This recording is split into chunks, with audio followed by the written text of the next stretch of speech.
Bueno, buenos días. En principio vamos a trabajar sobre una temática que vamos a denominar subjetividad en pandemia. Vamos a ver algunos contenidos y vamos a intentar detenernos en algunos conceptos, en algunas categorías centrales. Los contenidos que vamos a situar tienen que ver con pensar la pandemia como un acontecimiento. Y las categorías que podemos mencionar tienen que ver con disrupción, desastre y catástrofe. Algunos de sus efectos socioculturales y en la subjetividad y manifestaciones tanto individuales como colectivas. Para en un segundo momento, luego de hacer este marco de trabajo, meternos puntualmente a trabajar cuestiones inherentes al trabajo de los sistemas de salud, de la red de atención, y del abordaje de los equipos de salud, planteando algunas estrategias de intervención desde un enfoque de salud colectiva, acentuando la categoría de interdisciplinariedad y de transdisciplina, señalando dos conceptos que entendemos fundamentales como son los de urgencia y crisis. También vamos a introducir algo de la categoría de crisis subjetiva. Bueno, la pandemia del COVID vamos a plantearla como un acontecimiento real. Cuando desde el punto de vista subjetivo nos referimos a una situación real, decimos que se trata de un evento que materializándose en el mundo externo se hace presente, con materialidad. Y este evento, en tanto acontecimiento real, tiene la característica de disruptivo. ¿Qué significa que es un evento disruptivo? Que va a ser un evento que va a actuar sobre individuos, sobre instituciones, sobre comunidades, en lo colectivo y en lo individual, en las dos dimensiones. Porque bueno, cuando hablamos de instituciones también hablamos de que las instituciones están formadas por las personas. El carácter de disruptivo va a suponer una discontinuidad en el devenir cotidiano. Va a suponer que algo del orden de lo normal, y la categoría normal la vamos a poner entre comillas, pero de lo que se entiende como con cierta estabilidad, con cierta homeostasis, va a ser puesta en jaque. Va a ser puesta en jaque por un hecho fáctico que va a resultar amenazante. Esta es otra característica de un acontecimiento disruptivo. Ante la situación de amenaza, y esto es hasta una reacción biológica, hay dos opciones, lucha o huida. Pero en principio vamos a definir la categoría de hecho fáctico amenazante como algo que supone un peligro. Un peligro, en este caso, externo real. También va a tener consecuencias en lo interno, también va a generar un peligro interno que ya nos vamos a detener en eso. Este evento va a tener características catastróficas. No es lo mismo una catástrofe que un desastre o que una situación de crisis, pero son categorías que puestas en un contexto como el que estamos transitando merecen ser puestas en cuestión, ya que hay algunos elementos en común. Por ejemplo, que pueden ser selectivas, masivas, naturales o no. Pueden ser transitorias, prolongadas, pero la acción es desestructurante, no solo del entorno, en cualquier orden, en lo colectivo, en lo individual, en lo material, sino también en la subjetividad. Va a traer un efecto en lo subjetivo. El desastre, a diferencia de la catástrofe, va a remitir a un evento que se va a relacionar con el individuo y con su entorno. Y va a actuar sobre las estructuras físicas y sociales que operan como sostén del individuo, de las comunidades, de las distintas colectividades. De todas maneras, el efecto que produce un acontecimiento real, disruptivo y amenazante, trae aparejado estos elementos que son descritos en la catástrofe y en el desastre. Si bien, bueno, no nos vamos a detener a debatir si se trata de un hecho real, amenazante, natural, construido, no es por ahí por donde queremos ir, pero sí al menos dejarlo establecido. Este evento va a inscribir una experiencia inédita. En principio, es una experiencia inédita. Inédita en tanto en la historia individual y en la historia colectiva no hay un registro como tal que pueda dar cuenta de que ya transitamos por un hecho de estas características. La inscripción va a ser un segundo momento. Por eso yo me detengo a trabajar la categoría de disrupción y no la de trauma, porque la de trauma también es una categoría que desde el psicoanálisis la va a traer Freud en muchos de sus escritos, de guerra y de muerte, más allá del principio del placer, inhibición, síntoma y angustia. Bueno, hay muchos textos que Freud trabaja la categoría de trauma, pero me parece que nos sirve como un operador conceptual en un segundo momento.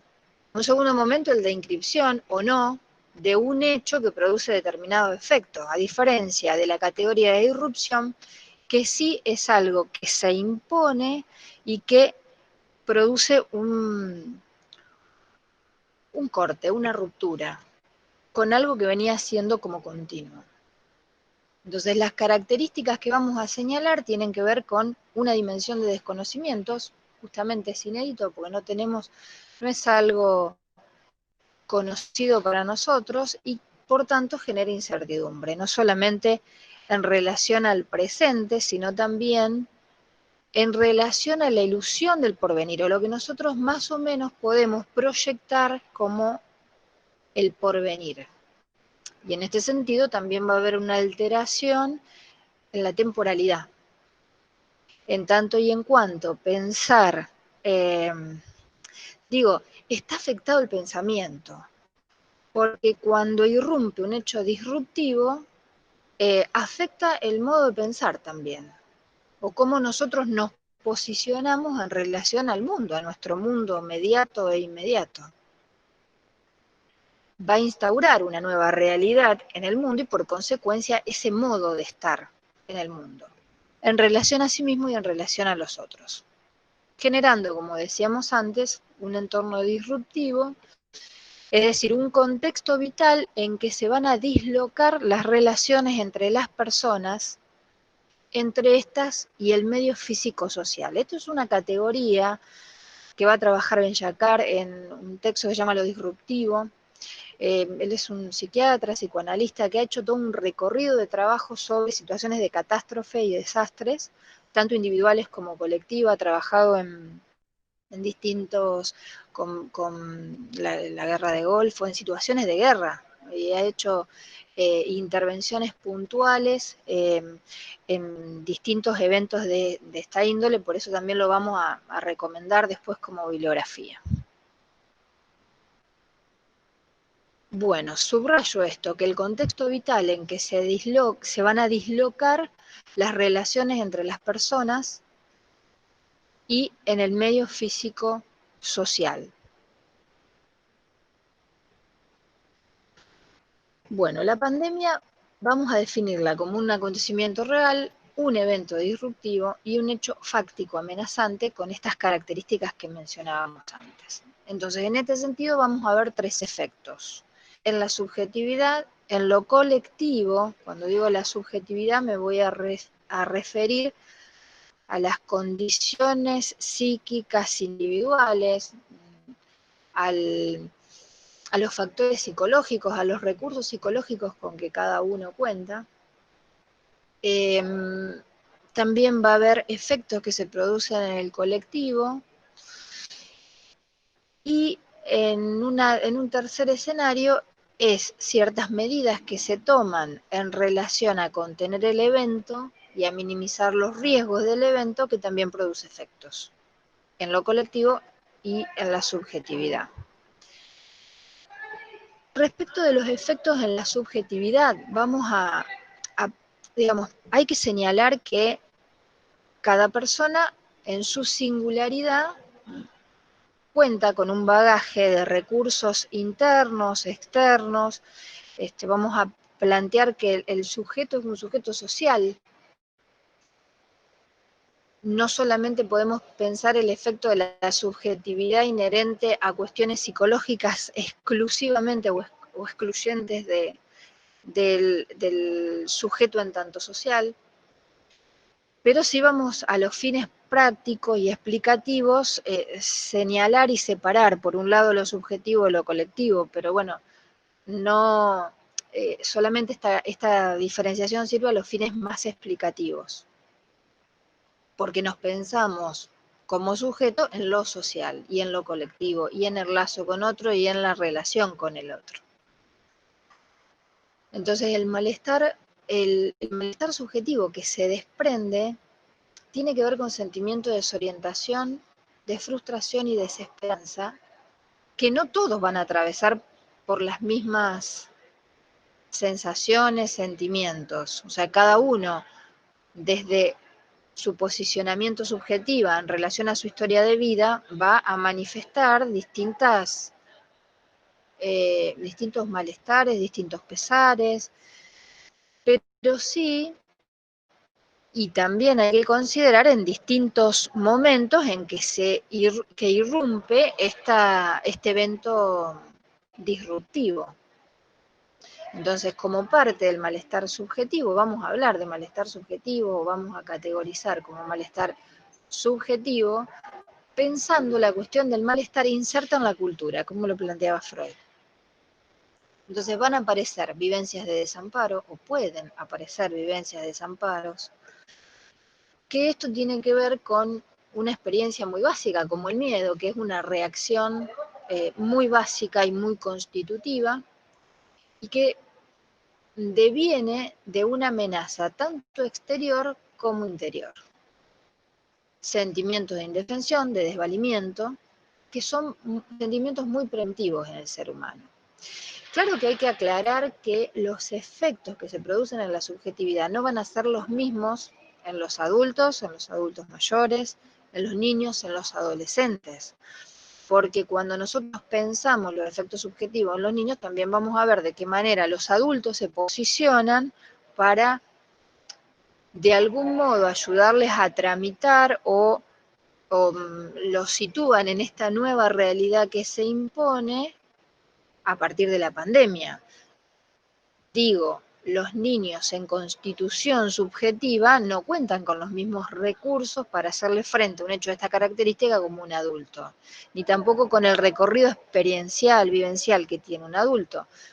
Al igual que las personas adultas mayores o las personas adultas. Digo, en cada etapa vital de la historia de vida de los seres humanos, no van a ser los mismos efectos. Yo insisto en que esta categorización hasta suele ser como un poco rígida, pero hay que pensarla con cierta flexibilidad, porque es más bien un esquema orientativo para los fines explicativos, pero no es que se da de esta manera, que estas son las sensaciones o los sentimientos que se desprenden. Sí en algunos, no en todos, sí en algunos adultos, no en todos. Bueno, no hay que perder de vista la singularidad en el efecto que produce la pandemia. Habíamos hablado del miedo que genera ciertos mecanismos defensivos. Como decíamos, los adultos tenemos mecanismos defensivos, en algunos casos intelectualizando, en otros negando, en otros generando y proponiendo acciones. Digo, muchas veces los mecanismos defensivos forman parte de reacciones que tienen que ver con reacciones adaptativas a un determinado contexto que impacta. Si se desprende angustia y ansiedad, señalo los ataques de pánico como una característica de malestar subjetivo que además la hemos observado en nuestro trabajo, en la población con la que venimos trabajando y asistiendo, siendo las mayores consultas de adultos mayores de 40 que recepcionamos plantean como característica el ataque de pánico, pero asociado a la angustia y a la ansiedad. Quiero decir, en términos generales, en una muestra de 300 personas que consultan exteriorizando angustia, ansiedad y ataque de pánico, no necesariamente estas exteriorizaciones subjetivas se asocian a síntomas de COVID. Entonces hemos recibido consultas de personas que han tenido COVID y no han exteriorizado estas manifestaciones. Y la mayoría que no tuvo COVID sí la exteriorizó. Después vamos a ver, porque me parece ahí, esto tiene más bien que ver con respecto a situaciones personales y singulares que hace que se manifieste tal malestar y no otro. Y otras manifestaciones de salud mental que también hemos observado y que tiene que ver con procesos de padecimiento subjetivos que ya estaban presentes con anterioridad a la pandemia.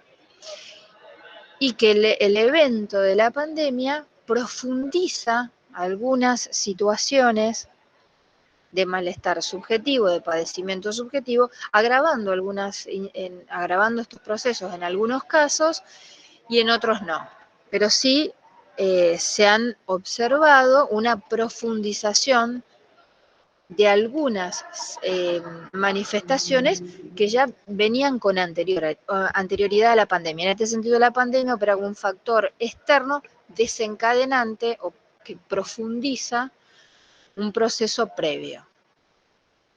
Al igual que en los ataques de pánico. En el 100% de las personas que consultan por ataque de pánico, el 99% ya había tenido previamente ataque de pánico ante otras situaciones no de esta característica, ¿no? Porque señalamos y volvemos sobre la idea de lo inédito. Pero sin embargo, el miedo y la angustia son manifestaciones muy inherentes al ser humano que permite que haya un registro previo de una reacción previa ante una situación de amenaza, externa o interna. Bueno, en el marco de lo colectivo vamos a señalar algunas otras cuestiones, insisto en que no es tan matemático como pensar el colectivo por un lado y la subjetividad por el otro, sino que la tenemos que pensar interactuando, estos conceptos interactuando. Pero en lo colectivo vamos a ver un cambio en las normas sociales que se incorporan a la cultura y a la subjetividad. Entonces, en este sentido, las instituciones sociales, la escuela, los clubes, los hospitales, los centros de salud, ciertas instituciones de referencia, vecinales o distintos negocios, todas las instituciones van a estar afectadas en este momento por la situación de pandemia. Entonces incide en la comunidad, en el entorno social de cada persona y la relación con el otro, con el semejante, trayendo aparejado en algunos casos sentimientos de culpa o de culpar al otro. Las reacciones colectivas suelen ser, en este sentido, diversas. Porque ante algunas comunidades que se sienten amenazadas, bueno, hemos visto escarches públicos a profesionales de la salud, hemos visto no solamente profesionales de la salud, sino también a trabajadores esenciales o trabajadores considerados esenciales. Digo, es una reacción colectiva que por más que parezca disparatada y fuera de contexto, está en el contexto, es como esperable en un contexto con estas características. No me detengo a juzgar el hecho si está bien o mal, pero digo, es una manifestación que se desprende de una situación puntual, coyuntural. Si va a haber un cambio en las normas sociales que se incorporan a la cultura, va a haber una ruptura de las reglas de juego y una inversión en este sentido de las instituciones sociales. Pensemos la función del hospital. El hospital como su lugar de referencia, de cuidado, de atención, hoy a la vez puede ser entendido por algunos como un lugar donde genera miedo ir, o es un lugar donde desde el imaginario social no hay que ir salvo que se tenga COVID, como que hay un sentido respecto de la función que originariamente la institución planteaba que, bueno, se ve afectada también. Entonces, en este sentido, las referencias que resultaban de sostenimiento social aparecen como en peligro, como en un estado de ruptura, y despierta un sentimiento de estar alerta. La alerta va de la mano de un sentimiento que tiene que ver con el peligro, con el sentirse en peligro, el estado de alerta. Bueno.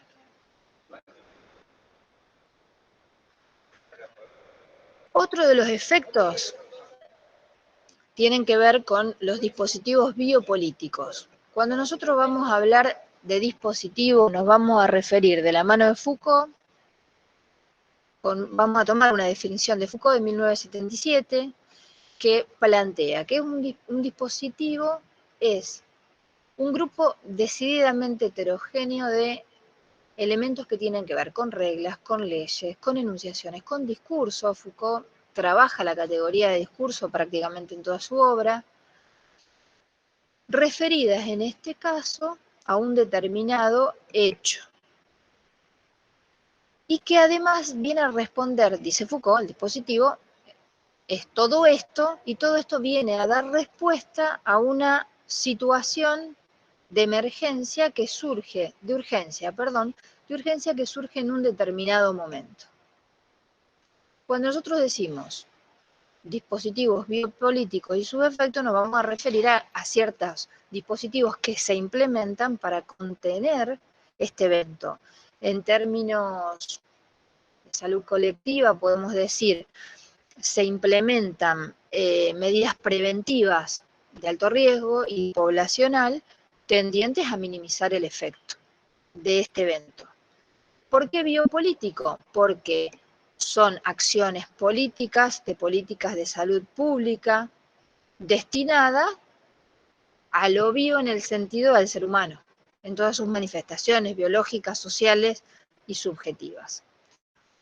Señalo solo algunas como para que podamos tener en cuenta algunos elementos de trabajo y que tienen que ver con la cuarentena y el aislamiento social. O sea, lo que dispara en cada uno de nosotros y en lo colectivo, esto, bueno, es variado conforme al posicionamiento subjetivo y a los recursos que cada uno tenga, recursos simbólicos, imaginarios, subjetivos, sociales, económicos, porque la afectación es en todos los niveles, en lo económico, en lo social, en lo subjetivo, en lo biológico. La cuarentena y el aislamiento social son medidas que van a plantear una alteración en las normas sociales y culturales. El modo de ser en relación al otro y que define también ese modo de ser de uno mismo.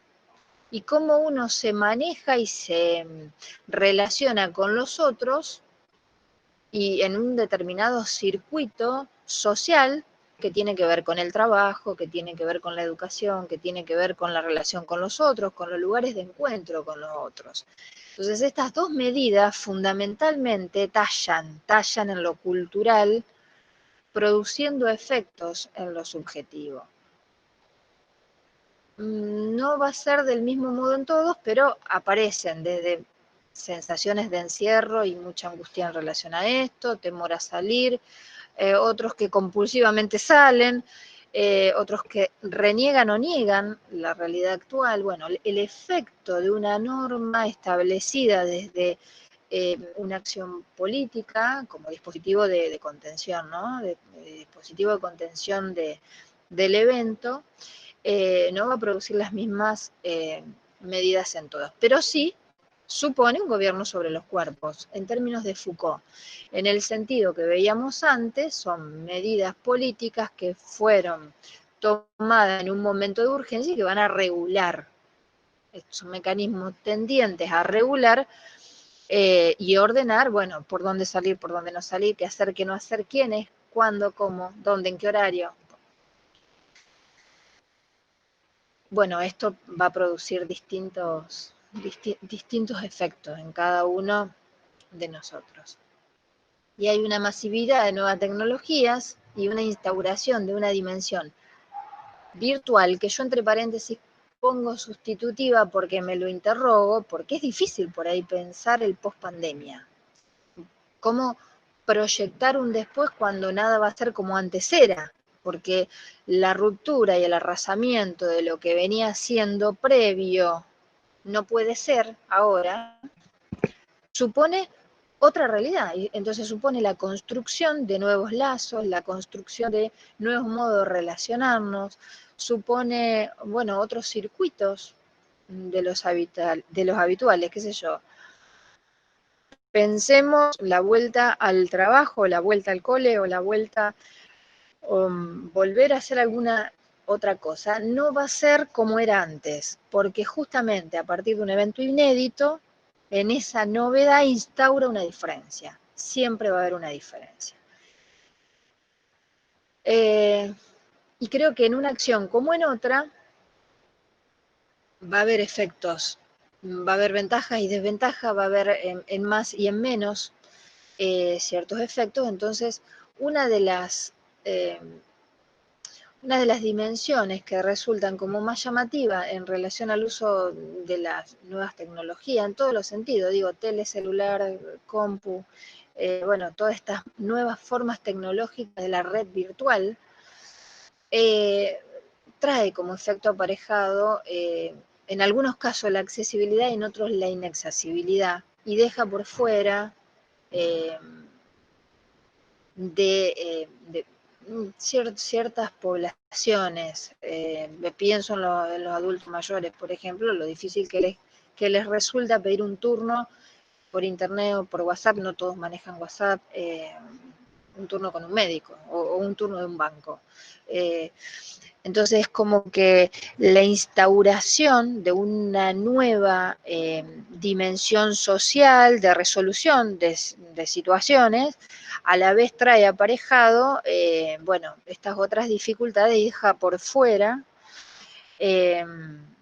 bueno, cierta parte de la población. Y este avasallamiento tecnológico también produce una suplantación de la realidad, no al modo de la psicosis, pero quiero decir, hay una, por eso pregunto, instalo la categoría de sustitutiva, sustituye una realidad que venía siendo de determinada manera para instalarse de otra. Hoy nos manejamos por teléfono, hablando por teléfono, haciendo videoconferencias, clases. Es como que suplanta lo presencial. La realidad virtual suplanta la realidad presencial. Bueno, esto creo que pone en, en interrogante la pospandemia. Bueno, vamos a plantear el sistema de salud de la provincia de Santa Fe como un sistema integral, lo vamos a presentar en tanto tal. Y si bien no es el espíritu detenerse en cada nivel de atención y caracterizarlo puntualmente, porque bueno, hay mucho material en la página del Ministerio de Salud, en la página del Gobierno de la provincia de Santa Fe, respecto de cómo está conformado el sistema integral de salud, pero sí brevemente me parece importante señalarlo. Primer nivel de atención, donde vamos a pensar la atención territorial específicamente como referencia a los centros de salud en la provincia. En un segundo nivel de atención, los hospitales con mediana complejidad y baja complejidad, que también incluye internación. También contamos con los ANCOS. Un tercer nivel de complejidad que incluye los hospitales de alta complejidad, que tiene unidades de terapia intensiva, maternidad, etc. y un sistema de emergencias y traslado, que es el 107, en la provincia de Santa Fe, y vamos a presentar la estrategia del 0800 que se implementa en la provincia de Santa Fe como una medida llevada adelante por el Ministerio de Salud a los fines de dar respuesta a la problemática del coronavirus. Puntualmente respecto del 0800, una línea telefónica oficial, un canal oficial del Ministerio de Salud, donde se recepcionan llamados de personas que tienen síntomas o tienen ciertas manifestaciones sintomáticas en relación a la problemática del coronavirus. En un principio se pensó como una estrategia de detección y de asistencia y abordaje, y trabaja de manera interministerial, no solamente, si bien la estrategia es diseñada como una acción política del Ministerio de Salud en lo ejecutivo, pero trabaja de manera mancomunada con otros ministerios y con otros estamentos del Estado. Digo, esta articulación es necesaria sobre todo en este contexto. Digo, sobre todo para lograr una mayor eficacia en la contención de los efectos que produce la pandemia. El 0800 cuenta con una primera línea de operadores telefónicos que recepcionan consultas de personas que tienen coronavirus y que son derivadas algunas de estas consultas en un segundo momento a un equipo de profesionales médicos, de los que también forman parte de un equipo de salud mental. Estos coordinadores esta primera línea de operadores está coordinada por determinados profesionales que le hacen de soporte a la línea de operadores, y se aborda de manera integral las diferentes situaciones que se plantean. Si bien en la detección de COVID positivo, la toma de muestras se coordina con el 107 o con otras instancias para la toma de muestra, para el aislamiento y todas las medidas de cuidado, atención y asistencia. En este sentido, también el área de salud mental coordina y se articulan no solamente las llamadas que se recepcionan de la localidad de Santa Fe, sino también en las 5 regiones, de manera articulada. Para el abordaje, ya sea se trate en urgencia, en abordaje, detección, o simplemente para asesoramiento y responder a ciertas consultas en general.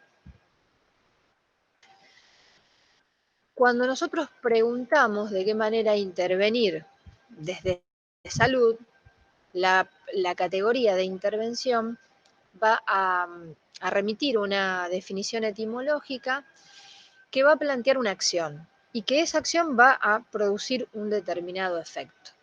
En el contexto de la pandemia, supone implementar estrategias inmediatas en un escenario de complejidades específicas, porque justamente este escenario de complejidades supone que sea un escenario muy dinámico, móvil, que no permite que sean acciones establecidas rígidamente, sino que amerita que se vaya modificando sobre la marcha, porque el contexto mismo así lo promueve.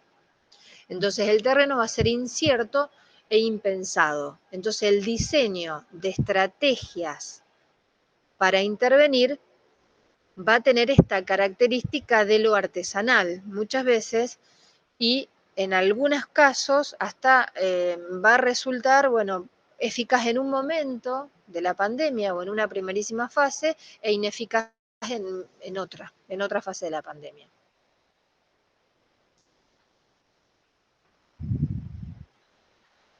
Vamos a plantear distintas dimensiones de la intervención según las fases que transite la pandemia, y cuando yo planteaba que las intervenciones van a ser en lo pensado y en lo impensable, justamente por el carácter de inédito que decíamos anteriormente, que nos pone en el contexto. Entonces la previsión va a ser una aproximación, no va a haber una certeza, no va a haber respuestas acabadas, y cerradas y sentidos otorgados de completud respecto de las respuestas que se puedan dar. Siempre van a ser parcial. Y pueden incurrir acciones superpuestas. Y algunos casos que no haya solución incluso, porque se va aprendiendo en el ejercicio de la práctica el modo de intervención. En la provincia de Santa Fe tenemos otros registros de eventos como la inundación, que han sido de carácter traumático, de carácter catastrófico, devastador, y que hemos transitado ese evento colectivo y social con los recursos que hemos tenido colectivamente y hemos reconstruido cuestiones más desde el orden de lo colectivo y desde lo individual. Esta experiencia supone que nos ha dejado esa vivencia algunos aprendizajes que inexorablemente ante una situación de amenaza se evocan, como por ejemplo las situaciones de pérdida, como por ejemplo las situaciones de impotencia. Entonces, ese tipo de sensaciones que advienen producto de una historia colectiva transitada, también puede ser convertido en el insumo y el material para el diseño de ciertas intervenciones actuales, no lejos de homologar la inundación con la pandemia. Son dos cosas totalmente diferentes, pero digo, son eventos devastadores que permiten una organización en lo inmediato y con muy poco margen de pensarlo en lo inmediato y en el porvenir, como decíamos antes, justamente por la complejidad del escenario con el que nos encontramos. Entonces, como objetivo, la intervención se va a plantear para disminuir el impacto del evento, reduciendo el daño real y potencial. Dos categorías que resultan centrales, la de urgencia y la de crisis. Nuevamente la comparación no es tan taxativa y tan esquemática y tan ajustada, pero sirve a los fines explicativos. Y es importante tenerlo en cuenta desde el punto de vista de los equipos de salud. Cuando nosotros hablamos de una urgencia, vamos a señalar una situación que irrumpe y que va a producir una alteración en las funciones biológicas, psíquicas y en el desempeño habitual. Va a suponer un padecimiento integral del sujeto y una afectación del sujeto y de su entorno. Y va a requerir una atención inmediata en función de un riesgo de vida. La crisis, por su parte, va a suponer un pasaje de un estado a otro y no toda crisis va a implicar una urgencia. Y es un proceso o un estado vital que puede ser transitorio, puede ser crónico, pero bueno, en algún momento esa cronicidad de la crisis se adquiere otras características más del orden de lo patológico desde el punto de vista subjetivo. Generalmente adviene, se producen ciertas manifestaciones y pasa a otro estado. Por eso supone un pasaje de un estado a otro. Y muchas veces no tiene las características patológicas, no tiene características patológicas. Puede suponer, bueno, pensemos en el pasaje de los adolescentes, una etapa de vida, ¿no? De tránsito de la adultez a la adultez mayor, de un niño adolescente, un adulto. Bueno, son crisis vitales que no necesariamente implican, bueno, un proceso patológico. Al contrario, en esos casos. Sí es importante señalar la categoría de crisis subjetiva como una categoría que se trabaja en el ámbito y en el campo de la salud mental y que va a remitir a ciertos procesos de malestar subjetivo, de padecimiento subjetivo, que va a significar un estar en riesgo para sí o en relación a otros. En ese caso, la crisis subjetiva sí supone una urgencia. Entonces, en tanta urgencia, la crisis subjetiva requiere atención inmediata, porque hay un riesgo de vida. Bueno, pensemos, por ejemplo, una crisis subjetiva, una persona con un intento de suicidio supone una crisis subjetiva y una urgencia. Entonces hay momentos donde estos conceptos y estas categorías aparecen juntas y asociadas y en otras que no. Es importante poder diferenciar y tener claridad sobre estos conceptos porque ante las situaciones de pandemia suele ocurrir que todo sea urgente o que todo esté en crisis o que todos estemos en crisis. Entonces me parece que la generalidad permite equivocarnos las intervenciones, pues, sobre todo cuando se tratan de intervenciones desde los equipos de salud.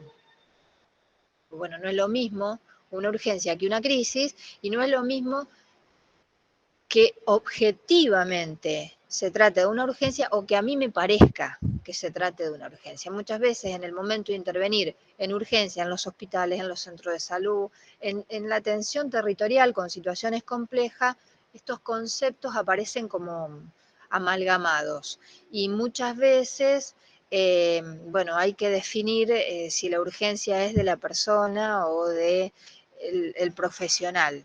Lo digo en todos los órdenes, no solamente desde el punto de vista subjetivo. Eh, Muchas veces un dolor agudo de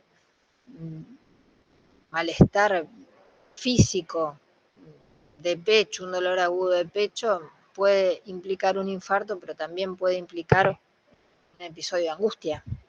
Entonces, bueno, habrá que ver qué de esto realmente aparece como angustia, se trata de una crisis o cómo uno lo lee al momento de pensar una estrategia de intervención o al momento de diseñar una estrategia de intervención.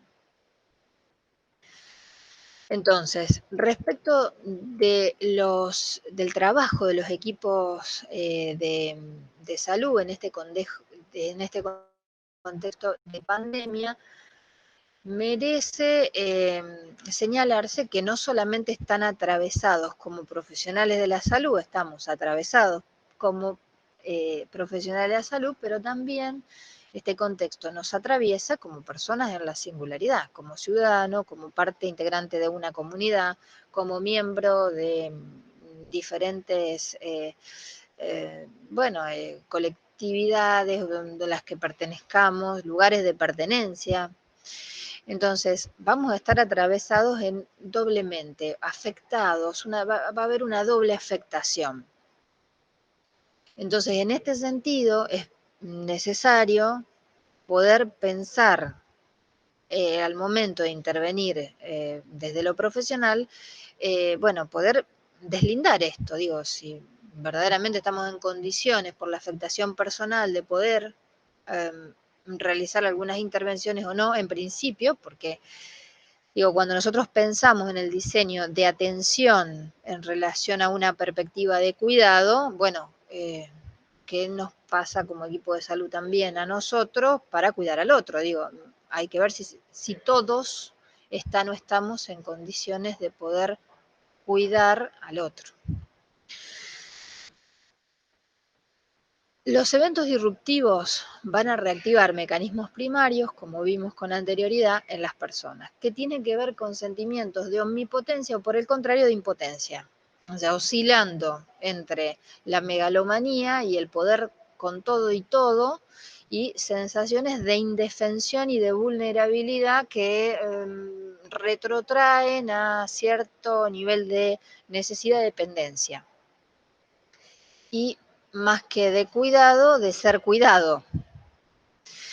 Entonces, que estemos afectados en lo personal también supone tener en cuenta esta dimensión que estoy planteando. Hay un texto que voy a agregar que se llama La subjetividad heroica, que habla sobre esto y de cómo se interviene muchas veces en estos eventos catastróficos, más bien desde un punto de vista patológico, porque en un contexto de pandemia nadie, absolutamente nadie puede solo con todo y es necesario pensar el trabajo con otros y armar un equipo de trabajo, una red, establecer un lazo con otros para poder dar respuesta o acercar algunas aproximaciones a un evento tan destructivo y devastador como el que estamos atravesando. Entonces, muchas veces en el devenir profesional se incurre en estos sentimientos de intervenciones mesiánicas que en realidad no hacen más que ponerse en riesgo a quien, al profesional que va a intervenir y a la persona en cuestión que debe asistir. Entonces, por ahí me parece que es interesante poder repensar la posición de cada uno en el marco del equipo de salud y el punto de afectación. Bueno, hay compañeros que tienen factores de riesgo, por ejemplo, y que no pueden ir a intervenir, bueno, en un hospital donde se reciben situaciones de COVID por más medidas de prevención que se lleven adelante. Entonces digo, en algunos casos negar las propias limitaciones también supone una posición, bueno, un poco más del lado de lo patológico. Señalo como fundamental el trabajo interdisciplinario o transdisciplinario, no me voy a detener en la categoría de tras o de interdisciplina, sí me parece que ninguna disciplina en este contexto puede solo o sola por sí misma. La mirada médica debe estar acompañada por una lectura de lo social, de lo jurídico, de lo psicológico, bueno, es necesario poder enriquecer el objeto de estudio a los fines del diseño de las estrategias de intervención, porque una sola mirada termina siendo muy reduccionista. Digo, tendemos las disciplinas a cerrarnos y ver solamente la enfermería o solamente lo biológico o solamente lo psicológico. Digo, nuestra formación disciplinar hace que algo de esto tenga que ver, porque bueno, terminamos recortando el objeto de estudio, pero bueno, no podemos pensar un equipo de salud o el abordaje del equipo del profesional de salud si no es con otros, en este contexto puntualmente. Bueno, mucho material también hay de distintos autores, como para pensar la salud colectiva, como para pensar, bueno, la clínica ampliada. Me parece que también es interesante recuperar algo de este material, yo después se los voy a alcanzar, como, bueno, para llevar adelante intervenciones como contextuadas, que bueno, que de algún modo el material teórico haga un poco más de cuerpo para la formación disciplinar que no sea exclusivamente en la especificidad de cada disciplina. Bueno, cuando se pueden diferenciar estas dos instancias en lo profesional y en lo personal, hablamos de un mecanismo subjetivo de disociación. La disociación es inherente a cualquier ser humano, no lo digo en los términos patológicos, bueno, porque significa dividir y dividir por ahí subjetivamente, eh, eh, rápidamente se lo asocian a situaciones que tienen más que ver con lo patológico, con la psicosis o con otras patologías, pero pienso la disociación como una disociación productiva en tanto y en cuanto permite que, bueno, la intervención profesional que uno lleve adelante no esté impregnada o amalgamada al propio malestar subjetivo que nos atraviesa con respecto a la pandemia. Entonces, en este sentido, cuando se pueden disociar estas dos instancias, permite a su vez que la experiencia de intervención profesional suponga una experiencia y una vivencia de aprendizaje que permita elaborar incluso la misma experiencia que uno transita en lo personal o en lo subjetivo. Permite otorgarle otro sentido, permite resignificar la experiencia, permite contribuye a brindar otras herramientas a los profesionales de la salud para bueno, de algún modo situar de un modo distinto el atravesamiento respecto de la pandemia. Pero bueno, es en esta doble afectación, no es sin consecuencias. Es imposible pensar que la intervención profesional en contexto de pandemia está totalmente despojada de cualquier afecto, de cualquier sensación, de cualquier problema, de cualquier contrariedad. Bueno, de ningún modo. El tema es cuando estos afectos obturan la posibilidad de intervenir. Entonces me parece que poder diferenciar estas categorías brinda herramientas como para poder intervenir en este sentido, que sea una intervención proactiva, si se quiere, en un contexto sumamente complejo. Vamos a plantear el sistema de salud de la provincia de Santa Fe como un sistema integral, lo vamos a presentar en tanto tal.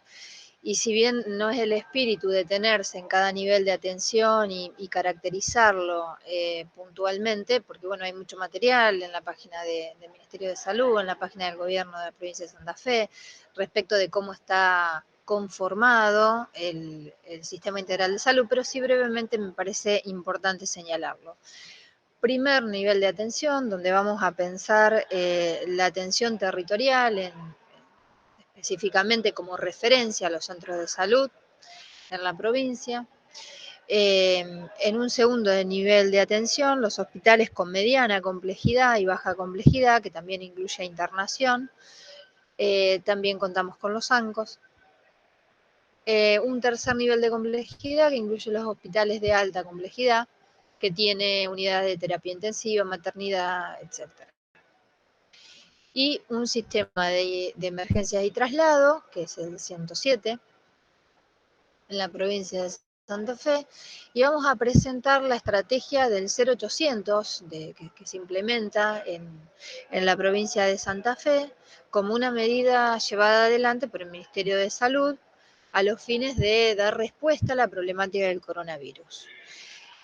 Puntualmente respecto del 0800, una línea telefónica oficial, un canal oficial del Ministerio de Salud, donde se recepcionan llamados de personas que tienen síntomas o tienen ciertas manifestaciones sintomáticas en relación a la problemática del coronavirus.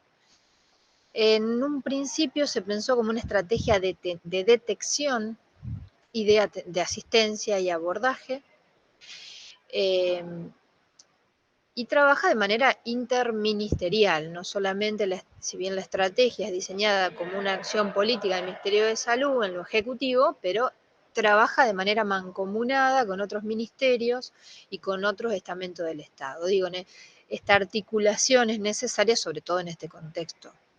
Digo, sobre todo para lograr una mayor eficacia en la contención de los efectos que produce la pandemia. El 0800 cuenta con una primera línea de operadores telefónicos que recepcionan consultas de personas que tienen coronavirus y que son derivadas algunas de estas consultas en un segundo momento a un equipo de profesionales médicos, de los que también forman parte un equipo de salud mental. Estos coordinadores esta primera línea de operadores está coordinada por determinados profesionales que le hacen de soporte a la línea de operadores y se aborda de manera integral las diferentes situaciones que se plantean. Si bien en la detección de COVID positivo, la toma de muestras se coordina con el 107 o con otras instancias para la toma de muestra, para el aislamiento y todas las medidas de cuidado, atención y asistencia.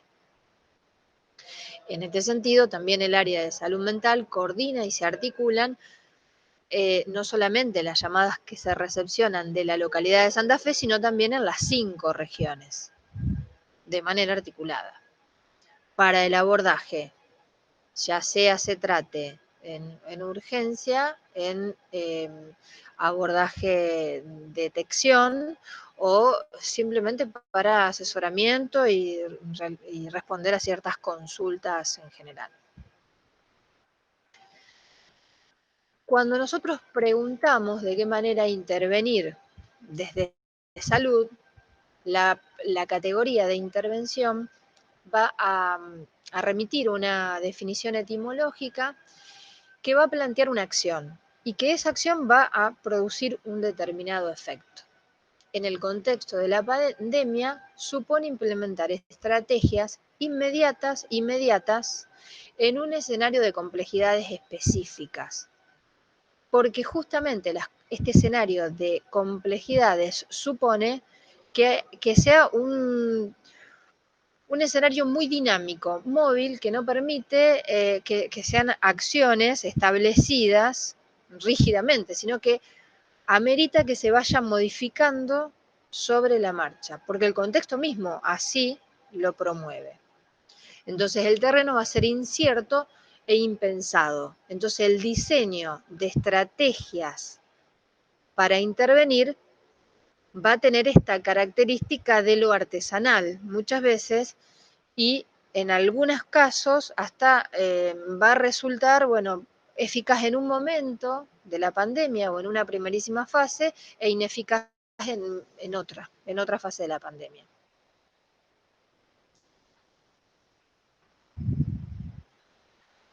Vamos a plantear distintas dimensiones de la intervención según las fases que transite la pandemia y cuando yo planteaba que las intervenciones van a ser en lo pensado y en lo impensable, justamente por el carácter de inédito que decíamos anteriormente que nos pone en el contexto. Entonces la previsión va a ser una aproximación, no va a haber una certeza, no va a haber respuestas acabadas y cerradas y sentidos otorgados de completud respecto de las respuestas que se puedan dar. Siempre van a ser parcial. Y pueden incurrir acciones superpuestas y algunos casos que no haya solución incluso, porque se va aprendiendo en el ejercicio de la práctica el modo de intervención.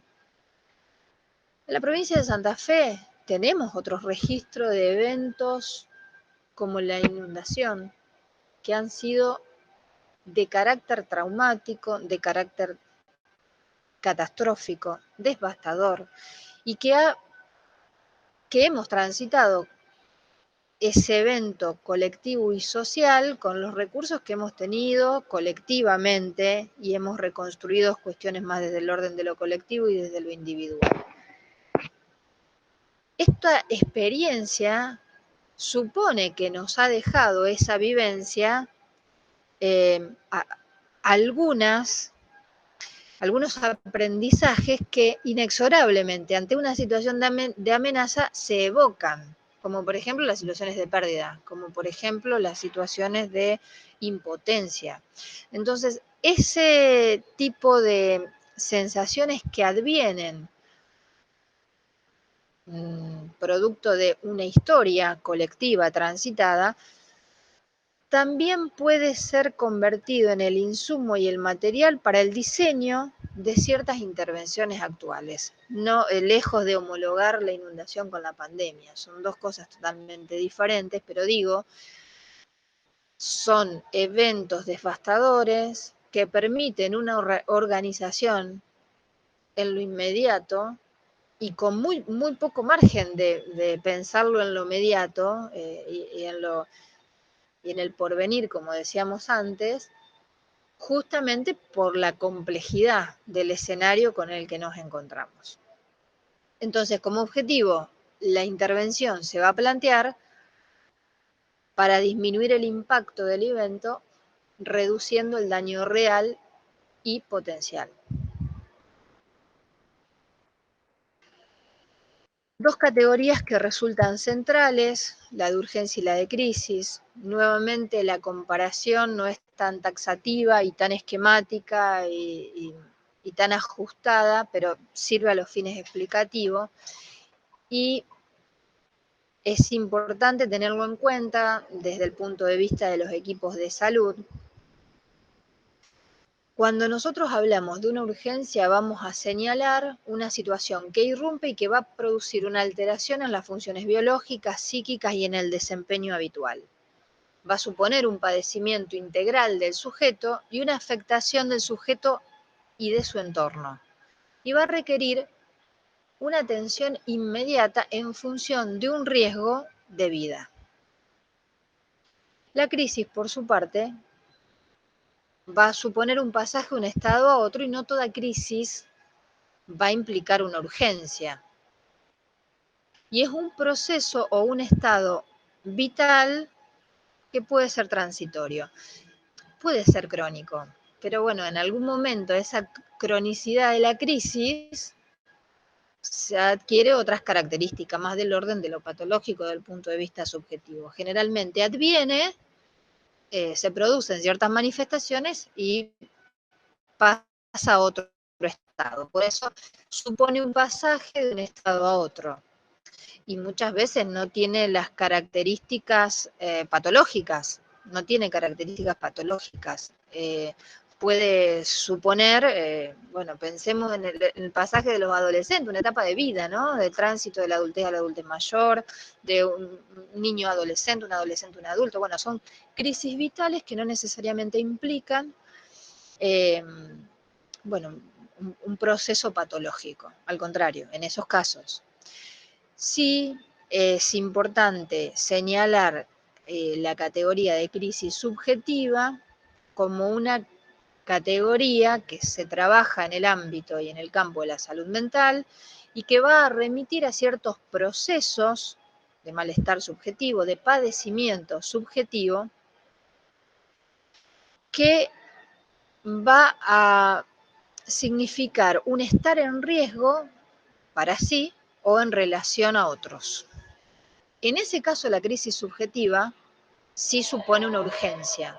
Entonces, en tanto urgencia, la crisis subjetiva requiere atención inmediata, porque hay un riesgo de vida. Bueno, pensemos, por ejemplo, una crisis subjetiva, una persona con un intento de suicidio supone una crisis subjetiva y una urgencia. Entonces, hay momentos donde estos conceptos y estas categorías aparecen juntas y asociadas y en otras que no.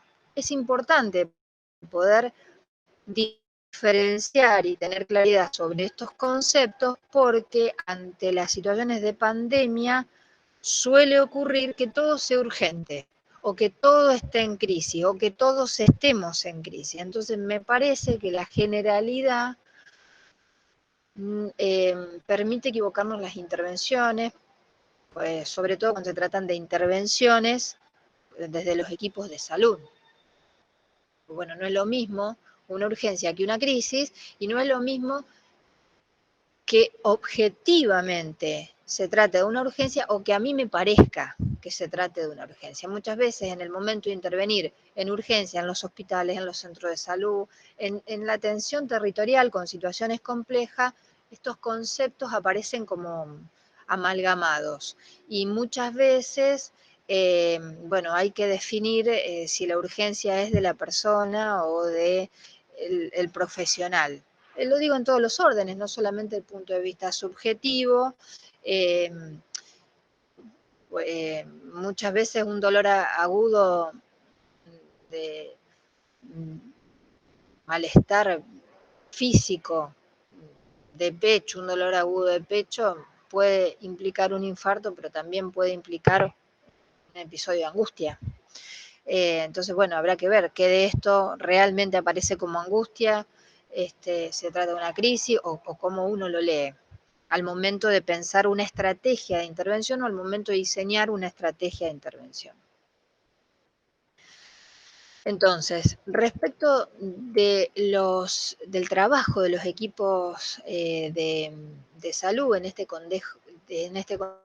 contexto de pandemia, merece señalarse que no solamente están atravesados como profesionales de la salud, estamos atravesados como profesionales de la salud, pero también este contexto nos atraviesa como personas en la singularidad, como ciudadano, como parte integrante de una comunidad, como miembro de diferentes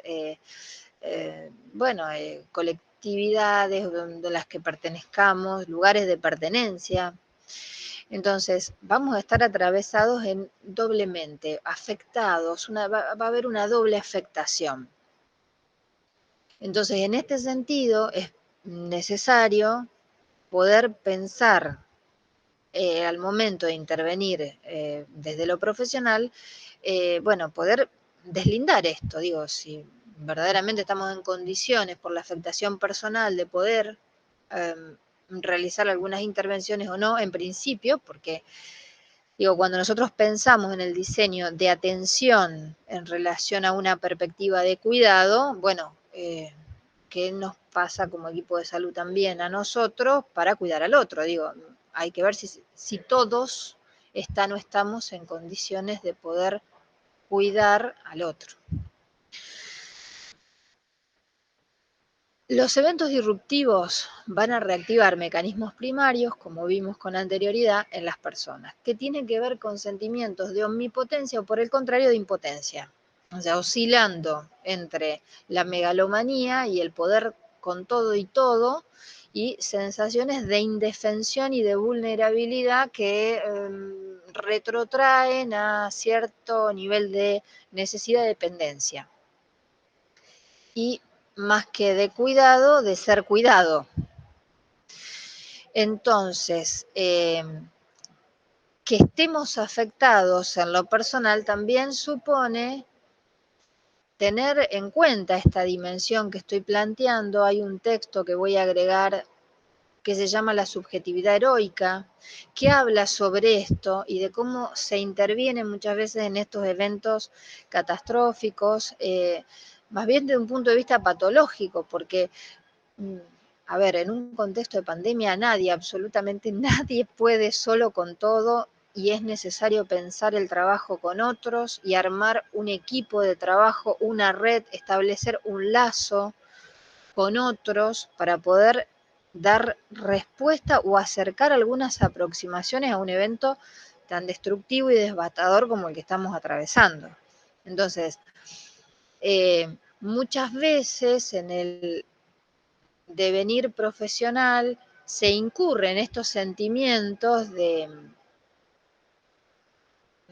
intervenciones mesiánicas que en realidad no hacen más que ponerse en riesgo a quien, al profesional que va a intervenir y a la persona en cuestión que debe asistir. Entonces, por ahí me parece que es interesante poder repensar la posición de cada uno en el marco del equipo de salud y el punto de afectación. Bueno, hay compañeros que tienen factores de riesgo, por ejemplo, y que no pueden ir a intervenir, en un hospital donde se reciben situaciones de COVID, por más medidas de prevención que se lleven adelante. Entonces digo, en algunos casos negar las propias limitaciones también supone una posición, un poco más del lado de lo patológico.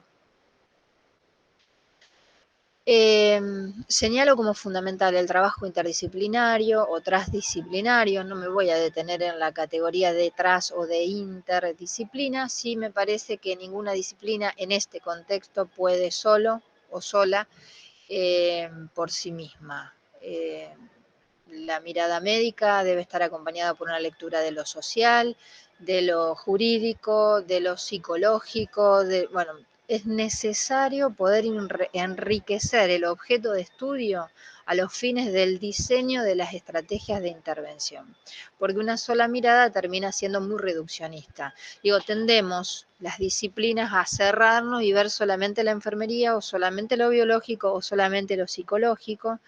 Digo, nuestra formación disciplinar hace que algo de esto tenga que ver, porque terminamos recortando el objeto de estudio, pero no podemos pensar un equipo de salud o el abordaje del equipo del profesional de salud si no es con otros, en este contexto puntualmente. Mucho material también hay de distintos autores, como para pensar la salud colectiva, como para pensar, la clínica ampliada. Y me parece que también es interesante recuperar algo de este material, yo después se los voy a alcanzar, como bueno, para llevar adelante intervenciones como contextuadas, que bueno, que de algún modo el material teórico haga un poco más de cuerpo para la formación disciplinar que no sea exclusivamente en la especificidad de cada disciplina. Bueno, cuando se pueden diferenciar estas dos instancias en lo profesional y en lo personal, hablamos de un mecanismo subjetivo de disociación. La disociación es inherente a cualquier ser humano, no lo digo en los términos patológicos, eh, bueno, porque significa dividir y dividir por ahí subjetivamente, eh, eh, rápidamente se lo asocian a situaciones que tienen más que ver con lo patológico, con la psicosis o con otras patologías, pero pienso la disociación como una disociación productiva en tanto y en cuanto permite que, bueno, la intervención profesional que uno lleve adelante no esté impregnada o amalgamada al propio malestar subjetivo que nos atraviesa con respecto a la pandemia. Entonces, en este sentido, cuando se pueden disociar estas dos instancias, permite a su vez que la experiencia de intervención profesional suponga una experiencia y una vivencia de aprendizaje que permita elaborar incluso la misma experiencia que uno transita en lo personal o en lo subjetivo. Permite otorgarle otro sentido, permite resignificar la experiencia, permite contribuye a brindar otras herramientas a los profesionales de la salud para, bueno, de algún modo situar de un modo distinto el atravesamiento respecto de la pandemia. Pero bueno, es en esta doble afectación, no es sin consecuencias. Es imposible pensar que la intervención profesional en contexto de pandemia está totalmente despojada de cualquier afecto, de cualquier sensación, de cualquier problema, de cualquier contrariedad. Bueno, de ningún modo. El tema es cuando estos afectos obturan la posibilidad de intervenir. Entonces me parece que poder diferenciar estas categorías brinda herramientas como para poder intervenir en este sentido, que sea una intervención proactiva, si se quiere, en un contexto sumamente complejo.